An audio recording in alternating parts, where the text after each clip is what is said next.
They never expected the revolution to begin here.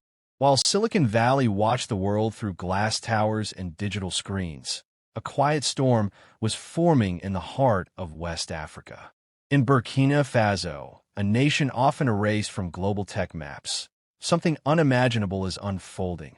A $3.5 billion AI city, powered not by Western investors, but by African will. This isn't just concrete and code. It's a declaration, a spiritual rebellion, a resurrection of identity through innovation. And leading this charge is not a billionaire in a hoodie, but a soldier, Captain Ibrahim Traoré, a man who understands that liberation today requires not just armies, but algorithms. What you're about to witness is more than infrastructure. It's prophecy meeting progress. It's a war fought not with weapons, but with wisdom, unity, and code. Africa is no longer knocking on the door of the future. It is building it. For decades, Silicon Valley stood as the throne of technological supremacy. Names like Google, Apple, Facebook, and OpenAI dominated not just markets, but minds. The world watched in awe as these corporations redefined human behavior, restructured economies, and rewrote the rules of global influence. Their tools weren't just software. They were empires built from data, operating in every language, on every continent. But in their rise, a quiet assumption was baked into their code, that Africa would always be the user, never the creator. The Global South became a digital testing ground, mined for attention, exploited for data, and sold algorithms shaped by Western values. Countries like Burkina Faso were rarely seen as players in this arena. In boardrooms across San Francisco and Palo Alto, Africa was a footnote, barely noticed, never respected.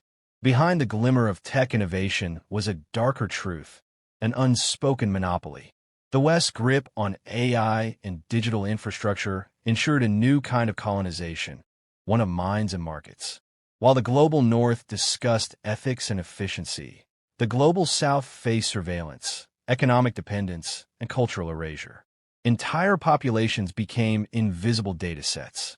This was not by accident.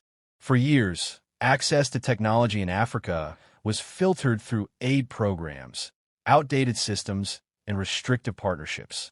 The promise of digital development often came shackled to dependency. Africa was kept at the edge of innovation, consuming tools it didn't build, living inside platforms it couldn't control. Yet something has shifted. A new code is being written, not in Silicon Valley, but in Ouagadougou. The arrogance of the West, once unchallenged, is now being met with resistance. Africa is no longer satisfied with being the world's testing ground. It is stepping into authorship, crafting systems that reflect its own rhythm, ethics, and vision. And as Silicon Valley watches from its towers, confused by the glitch in its global matrix, the question echoes louder with each passing day. What happens when a continent they ignored begins to lead the future? This is not just an economic threat. It's an existential one. Long before algorithms were ever whispered into servers, Africa was bleeding brilliance. The story of Burkina Faso is one written in pain and potential, of a nation born from struggle, brilliance buried beneath colonial boots. This land, rich in spirit and soil, was drained by the West not only of resources but of its voice. And in the aftermath of independence, it was handed cables instead of crowns, dependency instead of dignity. The technological change came next. For decades, Africa's digital journey was decided in foreign languages, funded by foreign interests. Even in the age of the internet, Africa's presence was largely ghost-written. Apps, platforms, and payment systems imported from abroad left local economies exposed and cultures distorted. Burkina Faso, like many African nations, became reliant on systems designed to keep it behind. But the suppression wasn't due to a lack of intelligence. No, Burkina Faso had thinkers, engineers, poets, and planners. What lacked was permission. What lacked was power. The West didn't fear African ignorance. They feared African genius. And so, they smothered it in silence, dressed aid as access, and coded limitations into every so-called partnership. Despite this, the spirit endured. The youth of Burkina Faso studied by candlelight, learned to code with broken devices, and imagined futures no textbook dared describe. They watched the world through cracked screens, but saw clearly what was happening. The system wasn't broken, it was designed that way. Now, that design is being reimagined. No longer content with being the end user, Burkina Faso is becoming the engineer of its own fate. And it is not begging for a seat at the table, it is building it.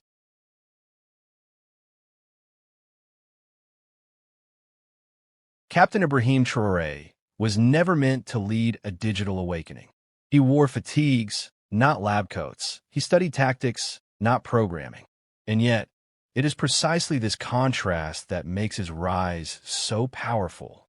He did not come to tweak the system. He came to rewrite it. In a continent where leadership is often a performance scripted by foreign powers, Traoré chose defiance. Where others bowed, he stood. Where others waited, he moved. His battlefield was not just in the desert, but in the boardroom. He understood that true sovereignty is not just about flags. It is about frameworks. And so, he pivoted from soldier to strategist, from captain to creator. He saw what others refused to see, that Africa's future would not be won through guns alone, but through gigabytes. That the next colonizers would come not with ships, but with servers. And he made a decision that stunned the world. He would build, from the ground up, a digital stronghold on African soil. But this is not about tech alone. It's about legacy. Traoré is not trying to impress the West. He is trying to awaken the South. He is not interested in applause from Davos. He is building for the child coding in a village, the grandmother farming with AI support, the Pan-African student dreaming beyond borders. The old African leader was often a puppet, decorated in rhetoric, but powerless in action. Traoré is cut from a different cloth. His vision is uncomfortable because it is sovereign. His leadership is unpredictable because it is not for sale. And that is why he is dangerous. Now, from the dust and defiance of Burkina Faso, something previously unthinkable is emerging. An AI city, not just imagined but funded, designed, and breaking ground. With a $3.5 billion blueprint, this project is more than buildings and wires. It is a future sculpted from a wounded past, now pulsing with hope. This AI city is not a replica of Silicon Valley. It doesn't try to imitate the West's cold, steel-smart dystopias. Its foundations are rooted in African soil and soul. Built around circular economies, renewable energy, and solar grid smart homes, every inch speaks of intentional design. There are innovation labs not named after billionaires, but after African thinkers and tribes who once led without wires. Its algorithms don't just chase profit, they pursue justice. They're coded with African dialects, spiritual ethics, communal priorities. The AI isn't programmed to sell you things you don't need. It's trained to understand collective growth, spiritual well-being, and ecological harmony. There are data centers here, yes, but they don't export Africa's future to foreign clouds. They protect it. There are education zones where young minds train not in servitude to Western platforms, but in creation of their own. Farmers use predictive AI tailored to local seasons, not imported models. Hospitals run on tech tuned to community rhythms. It is not digital colonialism, it is digital sovereignty. This city does not apologize for its ambition. It is not asking permission to exist. It is a warning shot to every system that once laughed at Africa. It says, we see you, we studied you, and we chose not to become you. And in this place, the sacred and the synthetic do not clash, they collaborate. Where the West built machines in pursuit of profit, Africa is now building machines in pursuit of meaning. The AI in this city doesn't replace humans, it remembers them. It's trained not only on data, but on stories passed down from elders, on oral histories encoded into architecture, on the silent mathematics of ancestors who mapped stars before telescopes existed. Here, algorithms carry ancestral codes. Tech developers consult with griots. Data scientists sit with spiritual leaders. The city pulses not just with electricity, but with memory. AI models are evaluated not just for efficiency, but for ethical resonance. Technology becomes a vessel, not a weapon. This is not nostalgia, it is strategy. Because what if progress was never meant to erase the past, but to fulfill it? While Western AI isolates the individual, African AI amplifies the tribe. While Western ethics debate bias, African ethics begin with belonging. While Western firms optimize for consumption, this city optimizes for communion. It is a form funding begins to dry up for West African-led tech initiatives outside their influence. Reports flood the media, sowing doubt about AI ethics in non-Western hands. Pundits question security, stability, scalability. But beneath the criticism lies fear. Fear that the empire of data is cracking. Because if Burkina Faso can do this, what stops Mali? What stops Congo, Rwanda, and Nigeria? The West fears the domino effect, the contagion of sovereignty. And they should. This city is not just concrete and code. It is resistance. It is the moment when centuries of being looked down upon turns into the moment of being looked past, because you've already moved ahead. This confusion is not due to ignorance. It is due to arrogance. The West didn't see this coming because it never believed Africa could write its own future. But now the myth is breaking. The illusion is burning. And the fire is spreading. For decades, power was defined by armies and oil. But in the 21st century, power speaks through bandwidth and code. To control the future is to control the narrative, the platforms, the pipelines of data. And for far too long, Africa's data flowed into servers it didn't own, algorithms it didn't write, economies it didn't control. This AI city is not just an infrastructure play. It's a declaration of sovereignty, a new form of independence carved into the digital age. It says, we are not your market. We are not your users. We are builders now. We are authors. When a nation owns its data, it owns its voice. When it writes its own code, it defines its values. When it builds its own AI, it chooses what to remember and what to protect. Traoré knows that real freedom isn't just being able to vote. It's being able to encode your story into the tools that shape the world. It's building platforms that don't just include Africans, but are built by Africans. It's making sure that the next generation doesn't grow up using tools designed to erase them. With this project, Burkina Faso will train thousands of coders, engineers, and tech philosophers, shifting from brain drain to brain bloom. The city will produce homegrown innovations tuned to local needs, economies, and culture. But more than anything, it will protect the African mind from becoming just another input in someone else's machine. The West built systems that extract. This project builds systems that empower. And in doing so, it changes the balance of the world. This is not just a national plan, it's a continental invitation. What Traoré has ignited in Burkina Faso is not designed to stay contained. It is a signal flare for every African nation suffocated under borrowed blueprints and colonial frameworks. It is a map for Mali, for Kenya, for Ghana, for South Africa. A path paved not with Western validation, but with indigenous vision. Because this is not about competition, it's about communion. Africa does not need 10 Silicon Valleys.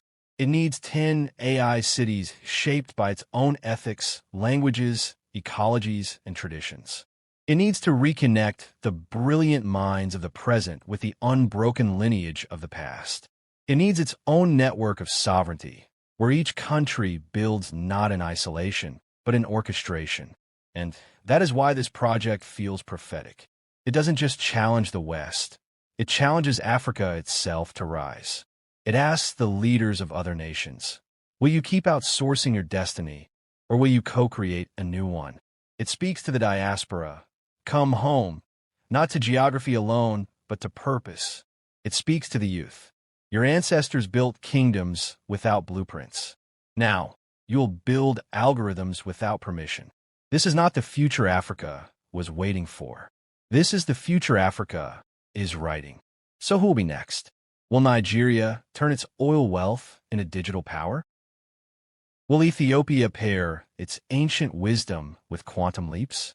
Will Senegal, Rwanda, and Zimbabwe join hands not just in speeches, but in servers? Burkina Faso has made its move. Now, Africa must answer. The drums are no longer echoing in the distance. They are at the gates of the new world. This is not an ending. This is a beginning written in mother tongues and machine code. And if you're still looking at Africa through yesterday's lens, you have already missed what's coming. Because Africa is not rising. Africa has risen. The AI city is not a dream. It is a revolt made visible, a cathedral of sovereignty built with silicon and spirit. This city does not ask for applause. It demands acknowledgement. It is not a plea for aid. It is a refusal to be erased. Captain Ibrahim Traoré is not building monuments. He is opening portals. He is not reacting to history. He is correcting it. He is not just protecting his people. He is preparing them. And in the shadow of this awakening, the world is left with a question it never imagined it would ask. What if Africa leads? What if the continent that gave the world its first humans now gives it its next vision? What if this time the story is told by the ones who lived it? Burkina Faso is not just building roads and towers. It is building memory. It is building prophecy. It is building what they said was impossible. And it is doing so with grace, with fire, and with clarity. Let the West whisper doubt. Let the world hesitate. Africa has already begun, and this city is just the first verse in a continent's new song.